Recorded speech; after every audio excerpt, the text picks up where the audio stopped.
Share बाजार। नाम सुनते ही ऐसा लगता है ना जैसे किसी अनजान स्पेसशिप के कॉकपिट में बिठा दिया हो। चारों तरफ चमकती लाइट्स, ढेरों बटन, लेकिन घबराने की कोई बात नहीं है। आज हम मिलकर इस कॉकपिट के हर एक पुर्जे को समझेंगे और इसे एक ऐसे डैशबोर्ड में बदल देंगे जिसे आप पूरे आत्मविश्वास के साथ कंट्रोल कर सकें। तो चलिए शुरू करते हैं। और ये एहसास बहुत ही आम है, सच कहूं तो। लगता है कि इतने सारे बटन्स, इतनी जानकारी, ये सब क्या है? ये किसी को भी डरा सकता है। हम सभी ने ये महसूस किया है। पर यकीन मानिए, हर एक बटन, हर एक स्विच का एक काम होता है। और एक बार जब आप उन्हें समझ जाते हैं, तो कंट्रोल आपके हाथ में होता है। तो ये रहा हमारा आज का फ्लाइट प्लान। सबसे पहले हम बेसिक से शुरू करेंगे कि ये शेयर बाजार आखिर है क्या। फिर हम अपना कंट्रोल पैनल सेट करेंगे, यानी कि अकाउंट्स और रूल्स को समझेंगे। उसके बाद हम सीखेंगे कि रास्ता कैसे देखना है, मतलब एनालिसिस के दो मेन तरीके। फिर हम असली कमांड्स देना सीखेंगे और आखिर में हम अंतरिक्ष के मौसम, यानी कि बाजार के जोखिम और हकीकत को जानेंगे। हर कदम हमें एक बेहतर और ज्यादा कॉन्फिडेंट इन्वेस्टर बनाएगा। ठीक है, तो कोई भी बटन दबाने से पहले ये समझना तो बनता है कि ये जबरदस्त मशीन आखिर चलती कैसे है। तो चलिए सीधे चलते हैं इसके इंजन रूम में, जहां से शेयर बाजार की सारी पावर आती है। चलिए सबसे बेसिक चीज से शुरू करते हैं, स्टॉक। आखिर ये है क्या? देखिए, जब आप किसी कंपनी का स्टॉक खरीदते हैं तो आप सिर्फ कोई डिजिटल कागज नहीं खरीद रहे होते। आप असल में उस कंपनी की तरक्की में, उसके भविष्य में एक छोटी सी हिस्सेदारी खरीद रहे होते हैं। अगर कंपनी आगे बढ़ती है तो आप भी उसके साथ आगे बढ़ते हैं। इसे आप शेयरों का जन्मस्थान मान सकते हैं। जब कोई कंपनी पहली बार आम लोगों के लिए अपने शेयर जारी करती है, जिसे आईपीओ कहते हैं, तो वो प्राइमरी मार्केट में होता है। यहाँ पैसा सीधा कंपनी की तिजोरी में जाता है, जिससे वो अपना बिजनेस और बड़ा कर सके।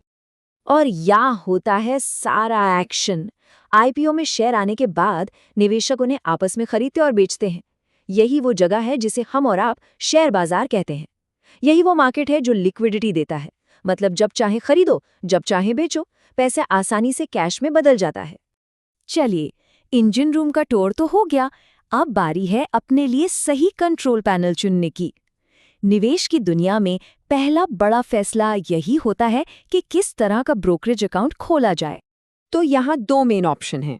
एक है कैश अकाउंट, मतलब जितना पैसा उतना निवेश, सिंपल। ये आपको अनुशासन में रखता है। दूसरी तरफ है मार्जिन अकाउंट, जो आपको अपने ब्रोकर से पैसे उधार लेकर निवेश करने की ताकत देता है। ये आपके मुनाफे को तो रॉकेट बना सकता है, लेकिन ये आपके नुकसान को भी कई गुना बढ़ा सकता है। ये एक दो धारी तलवार है। तो सीधी सी बात क्या है, एक नए निवेशक के लिए कैश अकाउंट एक बहुत ही सेफ शुरुआत है। ये आपको अपनी चादर से बाहर पैर फैलाने से रोकता है।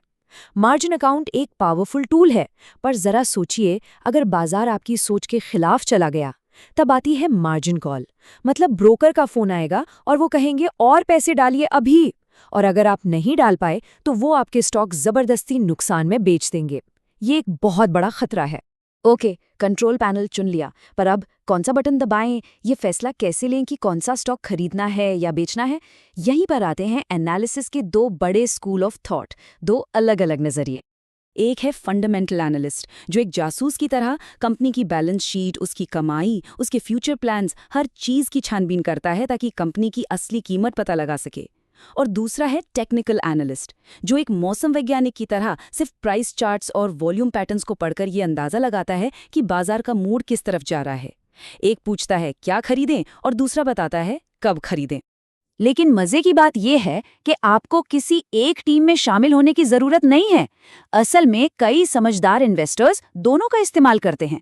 वो फंडामेंटल एनालिसिस से एक अच्छी मजबूत कंपनी ढूंढते हैं और फिर टेक्निकल एनालिसिस का इस्तेमाल करके उसमें एंट्री या एग्जिट करने का सही वक्त तय करते हैं। ये बेस्ट ऑफ बोथ वर्ल्ड्स वाली बात है।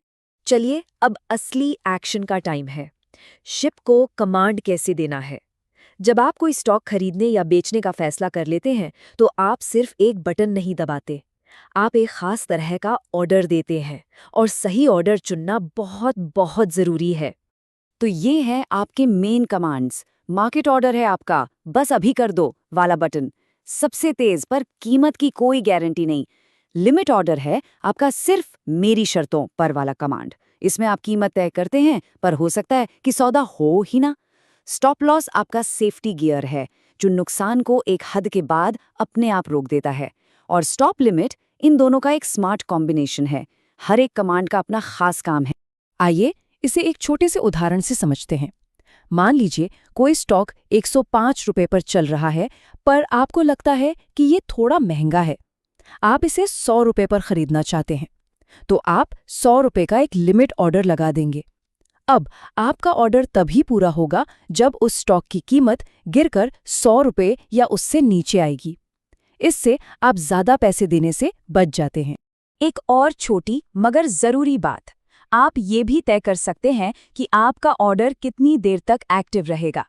एक डे ऑर्डर बाजार बंद होते ही खत्म हो जाता है, लेकिन एक गुड टिल कैंसल्ड या जीटीसी ऑर्डर कई दिनों या हफ्तों तक एक्टिव रह सकता है, जब तक कि आपका सौदा पूरा ना हो जाए या आप खुद उसे कैंसिल ना कर दें।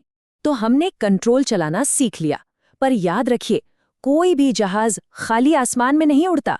उसे अंतरिक्ष के मौसम का, यानी बाजार की उन बड़ी ताकतों का सामना करना पड़ता है जो सब पर असर डालती हैं। और ये हमारी यात्रा का आखिरी और सबसे जरूरी पड़ाव है। बाजार का मूड अक्सर 2 मौसमों में बदलता है। बुल मार्केट, जब बाजार में तेजी होती है, कीमतें ऊपर जाती हैं और हर कोई बहुत पॉजिटिव होता है। और बेयर मार्केट, जब मंदी का दौर होता है, कीमतें गिरती हैं और माहौल में थोड़ा डर होता है। ये जानना जरूरी है कि आप किस मौसम में उड़ान मार रहे हैं। अब बात करते हैं खतरे यानी रिस्क की। देखिए, एक होता है सिस्टमैटिक रिस्क। ये एक बड़े तूफान जैसा है जो हर जहाज पर असर डालता है, जैसे कोई आर्थिक मंदी। इससे कोई नहीं बच सकता। पर दूसरा होता है अनसिस्टमैटिक रिस्क, जो सिर्फ आपकी कंपनी या इंडस्ट्री से जुड़ा होता है। अच्छी खबर यह है कि इस दूसरे वाले रिस्क को संभाला जा सकता है। और इस रिस्क को संभालने का सबसे तगड़ा हथियार है डाइवर्सिफिकेशन। सीधी सी भाषा में कहें तो अपने सारे अंडे एक ही टोकरी में मत रखो। अपने पैसों को अलग अलग कंपनियों, अलग अलग इंडस्ट्रीज और अगर हो सके तो अलग अलग देशों में फैलाने से किसी एक जगह पर होने वाले नुकसान का असर आपके पूरे पोर्टफोलियो पर कम हो जाता है। ये चार्ट इस बात को बिल्कुल साफ साफ दिखाता है। देखिए, सिर्फ एक स्टॉक में निवेश करना एक ऊबड़-खाबड़ रास्ते पर चलने जैसा है, बहुत ज्यादा उतार चढ़ाव। लेकिन जैसे जैसे आप अपने निवेश को फैलाते हैं, आपका सफर उतना ही स्मूथ होता जाता है। डाइवर्सिफिकेशन आपकी इन्वेस्टमेंट की गाड़ी में लगे शॉक एब्जॉर्बर्स की तरह है। और यही है आज की सबसे बड़ी सीख। निवेश का मतलब भविष्य बताना नहीं है, क्योंकि ये कोई नहीं कर सकता। निवेश का असली मतलब है सही जानकारी, सही टूल्स और रिस्क की गहरी समझ के साथ एक ऐसा मजबूत जहाज तैयार करना जो किसी भी मौसम का सामना कर सके।